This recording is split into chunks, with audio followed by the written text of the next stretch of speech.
Merhabalar, kanalıma hoş geldin.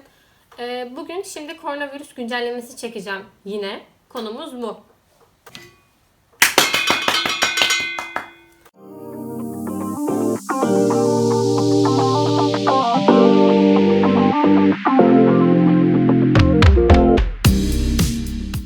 Daha önce koronavirüsle ilgili yani koronavirüs ve Hollanda ile ilgili 2 tane video çektim. Bu üçüncüsü olacak bu serinin.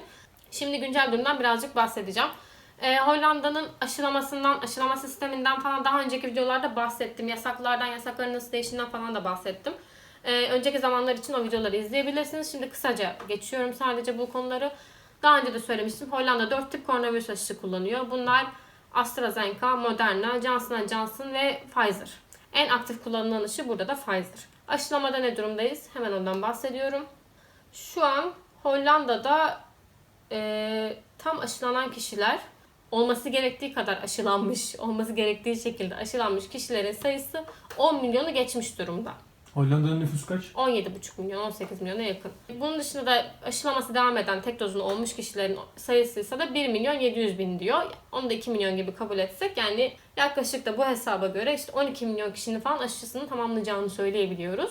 Bunlar da tamamlandıktan Ama bu sonra. 17 milyonun içinde de bir kısmı zaten bebelak. Yani 10 yaşının altındaki çocuktur mesela. Tabii canım onların aşılanması beklenmiyor. O yüzden aslında aşılanma oranı oldukça yüksek. Zaten aşıya isteklilik oranı da %91 olarak gözüküyor. Yani 100 kişinin 91'i aşı olmaya niyetli olarak gözüküyor ya da aşı olmuş. Türkiye ile kıyaslandığımızda aşı oranını bildiğiniz gibi Türkiye'de aktif olarak şu an Türkiye'de de Pfizer aşısı kullanılıyor. Bunun dışında Çin aşısı ve Rus aşısı da hani dönem işte olacak falan gibi geyikler var ama genel olarak Pfizer aşısı kullanıldı son dönemde. Türkiye'de şu an 100 kişiye 99,66 tane aşı yapılmış gözüküyor. Burada sayılan şey aşı sayısı olduğu için ve Pfizer 2 doz aşıdan oluştuğu için 100 kişiye 100'ün üzerinde aşı yapılabiliyor. Yani burada o yüzden yanlış anlaşılma olmasın. Ama Türkiye'de zaten Sinovac 2 tane alıp da sonra BioNTech olan var. Evet yani o yüzden o aşı işindeki sayı hani kişi bazlı değil direkt aşı sayısı bazlı sayıldığı için şu an Türkiye'de %99,66 gözüküyor. 100 kişiye 99,66 adet aşı uygulanmış bir şekilde. Evet. Bu Hollanda'daysa bu sayı Çıkalım mı biz? söyleyeceğim. 100 kişiye 124,9 doz Güzel aşı abi. uygulanmış gözüküyor. Yani o yüzden de biraz önce açıkladığım nedenlerden dolayı zaten sayı 100'ün üzerine çıkabiliyor. Aralarında hala böyle bir fark var. Türkiye aşılamada birazcık daha geride kalmış gözüküyor. Ama bu da tamamen okuduğum şeylerden bu arada edindiğim bilgi. Türkiye'de aşı istekliliği biraz daha düşük gözüküyor zaten Hollanda'ya göre. O yüzden istese de yetişemeyebilir. Burada daha yüksek gözüküyor. Şimdi birazcık yasaklardan konuşalım. Aşılamada durum bu. Şu an Hollanda'da ne yasak? Şu an Hollanda'da toplu taşıma ve hava alanlarında maske takmak zorunlu. Bunun dışında maske takmak zorunlu değil. Bravo. Önemli şeylerden biri. Bunun dışında ikinci kural bütün gece kulübü, bar falan gibi yerler 12'den sonra kapanıyor. Gece 12'den sonra. Bu şu an devam eden nadir yasaklardan biri.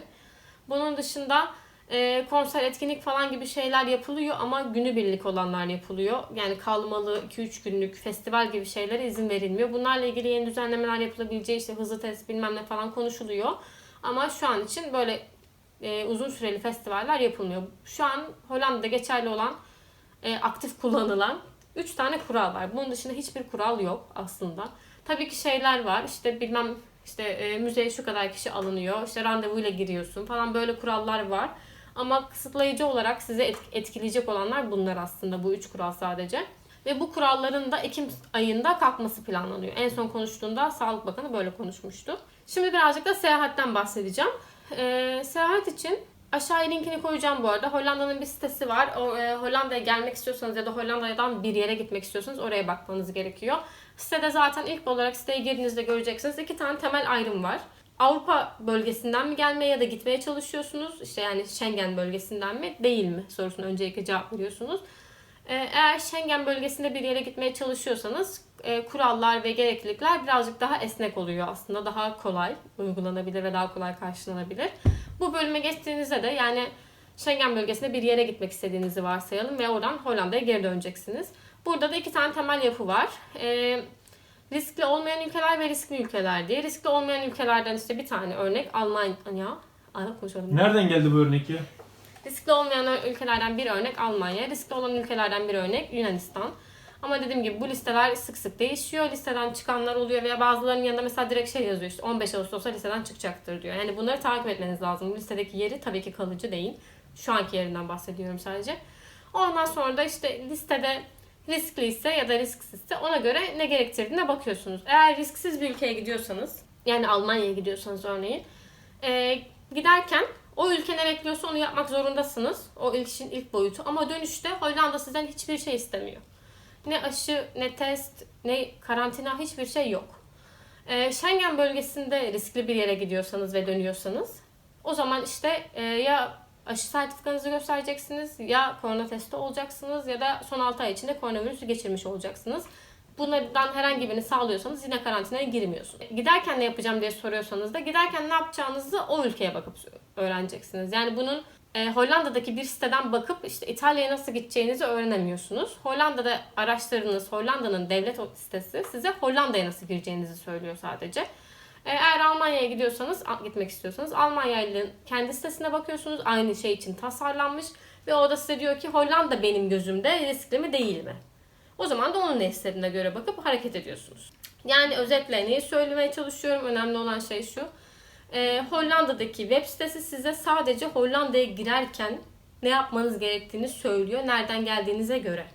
Gitmek istediğiniz ülke neyse aynı şeyi onun için de yapacaksınız ve ona göre hazırlanacaksınız. Olay bu. Türkiye'den bahsedecek olursak, biz Türk olduğumuz için sadece Türkiye'den ekstra bahsetmek istiyorum.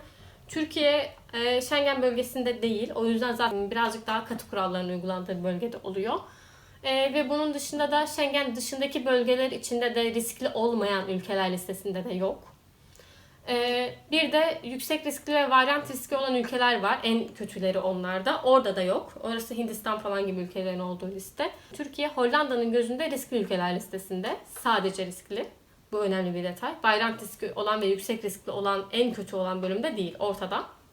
Türkiye'den geliyorsanız da bu arada öncelikle bir kere bir vize belirtebiliyor olmanız gerekiyor.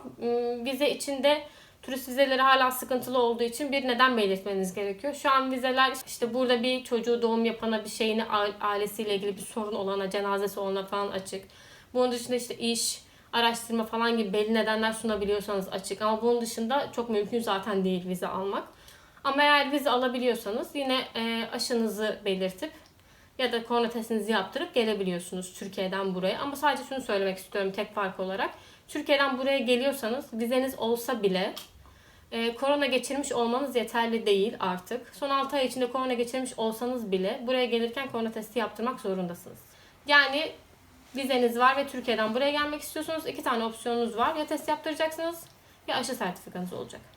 Bunlara da sahipseniz burada karantinaya girmiyorsunuz bu arada. Onu da Yani söylemiş canım, aşı sertifikası varsa da test yaptırması gerekmiyor mu? Demin söyledim. Hayır. Koronayı geçirdiyse test yaptırması gerekiyor. Ha pardon. Geçirip bağışıklığı var. Bunu belgeleyebiliyor. Aslında 6 ay içinde geçirdi. Ama ona rağmen de diyorlar ki geçirsen de hani bağışıklık süresi tartışmalı ya.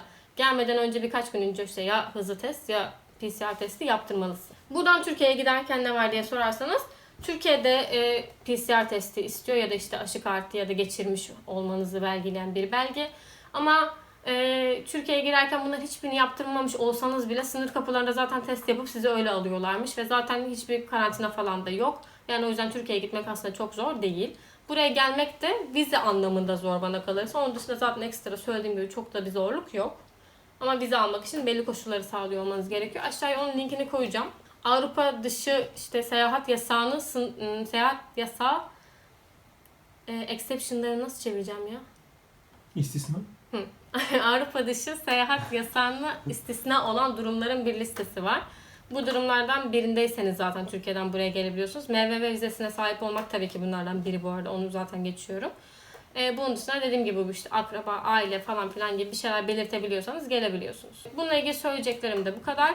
Dediğim gibi bu listeler sıklıkla değişiyor ve listeleri takip etmeniz gerekiyor. Şu anda genel olarak uygulanan prosedür çift doz aşılı olmanız ya da test yaptırmanız yönünde. Koronayı geçirmiş olmakla ilgili mevzular ülkeden ülkeye değişiyor. Bazı ülkeler bunu zaten hiç kabul etmiyor ve yine de test istiyor. Bu konuda o yüzden dikkatli olun. Ve bu videoda söylediğim hiçbir bilgiyi baz alıp hiçbir yere gitmeye çalışmayın. Bu bilgiler çok sıklıkla değişiyor ve lütfen gitmeden önce kontrol edin. Bununla ilgili de söyleyeceklerim bu kadar. Videomu sonuna kadar izleyen ve bir dahakini izlemeyi planlayan herkese kalp gönderiyorum. Kanalıma abone olun, yorum yapın, beğenin. Bir sonraki videoda görüşürüz. Ve korona olmayın.